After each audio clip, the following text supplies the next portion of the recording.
नमस्कार दोस्तों। रोशनी coaching centre में मैं आपका स्वागत करता हूं। दोस्तों, आज मैं आप लोगों के लिए गणित शिक्षण शास्त्र का पाठ नंबर 6 लेकर के आया हूं। दोस्तों, आज के टॉपिक का नाम है संश्लेषण विधि, जो गणित शिक्षण की विधि है और बहुत ही इम्पोर्टेंट विधि है। संश्लेषण और विश्लेषण विधि से क्वेश्चन, एक न एक क्वेश्चन हर एग्जाम में देखने को मिलता है दोस्तों।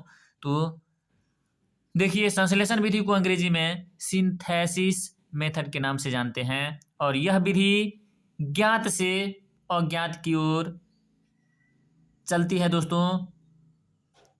याद रखना है, ज्ञात से अज्ञात की ओर चलती है। जब हमें रेखागणित में किसी तथ्य या नियम को सिद्ध करना होता है तो हम परिकल्पना के आधार पर किसी निष्कर्ष पर पहुंचते हैं। संश्लेषण में एक तथ्य की सत्यता की जांच की जाती है दोस्तों।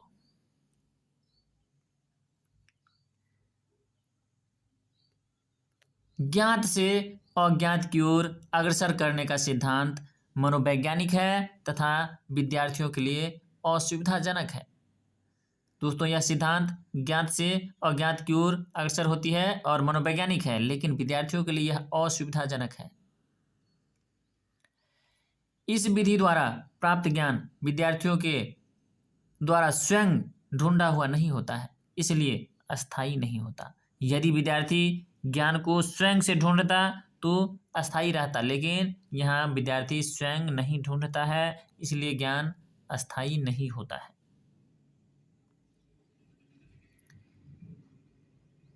यह विधि केवल सिद्ध कर सकती है, समझा नहीं सकती है। दोस्तों, इस विधि का उपयोग सिद्ध करने के लिए किया जाता है और यह विधि स्टूडेंट को समझा नहीं सकती है। अगला नंबर पॉइंट देखिए, इससे बालक की तर्क शक्ति, सोचने की शक्ति का विकास नहीं हो पाता है।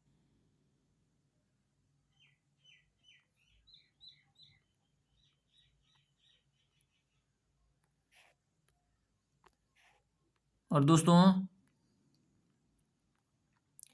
अब जो है हम लोग संश्लेषण विधि के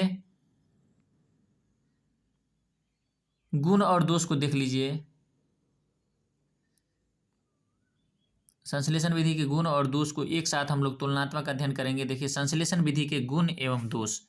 पहला गुण में है दोस्तों, संश्लेषण विधि शिक्षण की मनोवैज्ञानिक विधि है। ये गुण है, पहला गुण है। और पहला दोष देखिए क्या है, संश्लेषण विधि में छात्रों में तर्क करने की शक्ति, निर्णय शक्ति का पूर्ण विकास नहीं हो पाता है। यानी तर्क शक्ति का और निर्णय शक्ति का पूर्ण विकास इस विधि में नहीं होता है। ये पहला दोष हुआ।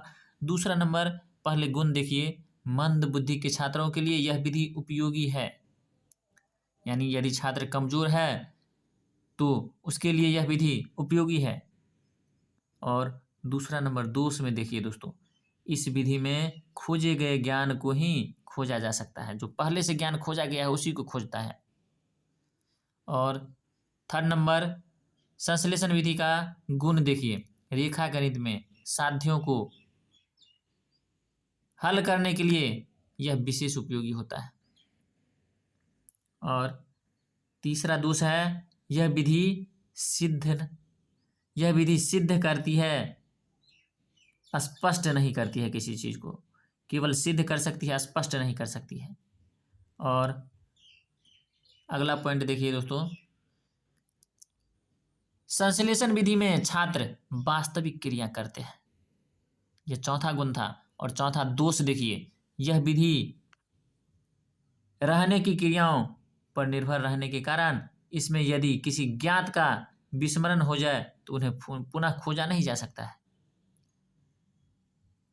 और पांचवा नंबर इसका गुण है, संश्लेषण विधि व्यवस्थित विधि है। और छठा गुण है दोस्तों, संश्लेषण विधि में समय एवं शक्ति दोनों बहुत कम लगते हैं। समय और शक्ति बहुत कम लगता है इस विधि में, यह गुण माना जाएगा। इस तरह से दोस्तों आप संश्लेषण विधि के गुण और दोष देख लिए। अब जो है हम लोग विश्लेषण विधि को देखेंगे। देखिए विश्लेषण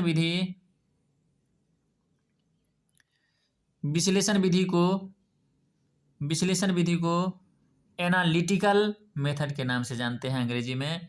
विश्लेषण का अर्थ होता है दोस्तों समस्या को छोटे छोटे भागों में बांटकर अध्ययन करना और किसी निष्कर्ष पर पहुंचना। दोस्तों मैं फिर से बतला देता हूं, विश्लेषण विधि यानी एनालिटिकल मेथड का अर्थ होता है समस्या को छोटे छोटे भागों में बांटकर उसका अध्ययन करना और किसी निष्कर्ष पर पहुंचना। एग्जाम्पल के तौर पे दोस्तों जल को लीजिए। जल का सूत्र होता है H2O और जल दोस्तों हाइड्रोजन और ऑक्सीजन से मिलकर के बना हुआ है। हाइड्रोजन का 2 भाग और ऑक्सीजन का 1 भाग मिलकर के जल बनाता है। और दोस्तों यदि जल को विभाजित करेंगे यानी विश्लेषित करेंगे तो हमें क्या प्राप्त होगा? हाइड्रोजन और ऑक्सीजन प्राप्त होगा। यानी जल 2 भागों में बढ़ जाएगा, हाइड्रोजन और ऑक्सीजन में। तो ये विश्लेषण विधि कहलाया दोस्तों। उसके बाद संश्लेषण विधि आप देख चुके हैं पहले ही। संश्लेषण विधि विश्लेषण विधि का बिल्कुल विपरीत यानी पूरक होता है दोस्तों। संश्लेषण विधि में छोटे छोटे टुकड़ों को यानी भागों को इकट्ठा करके एक बड़ा भाग बनाया जाता है, लेकिन विश्लेषण विधि में बड़ा भाग को तोड़ करके छोटा भाग बनाया जाता है, छोटे छोटे भागों में बांट दिया जाता है। तो इस तरह से आप संश्लेषण और विश्लेषण में क्या अंतर है ये भी जान गए। अब जो है विश्लेषण विधि को हम लोग देखिए, विश्लेषण विधि का क्या गुण है क्या दोष है, इसका हम लोग जो है तुलनात्मक अध्ययन कर लेते हैं।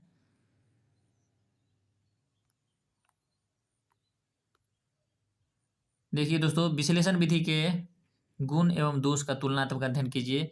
देखिए पहला गुण है विश्लेषण विधि के, यह शिक्षण की एक क्रियाशील विधि है। यह शिक्षण के लिए क्रियाशील विधि है दोस्तों। और पहला दोष देखिए, विश्लेषण विधि में अध्यापक को पर्याप्त समय देना पड़ता है। अध्यापक को जो है समय देने की जरूरत है यहाँ इस विधि में। और दूसरा नंबर गुण है दोस्तों, विश्लेषण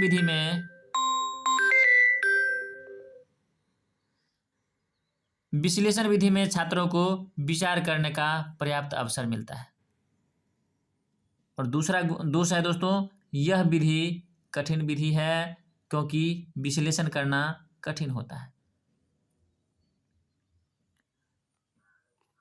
तीसरा नंबर देखिए दोस्तों, तीसरा नंबर गुण होता है विश्लेषण विधि का, विश्लेषण विधि खोज करने की एक प्रभावशाली विधि है। और तीसरा दोष देख लीजिए, विश्लेषण विधि में समय एवं शक्ति दोनों बहुत अधिक लगते हैं।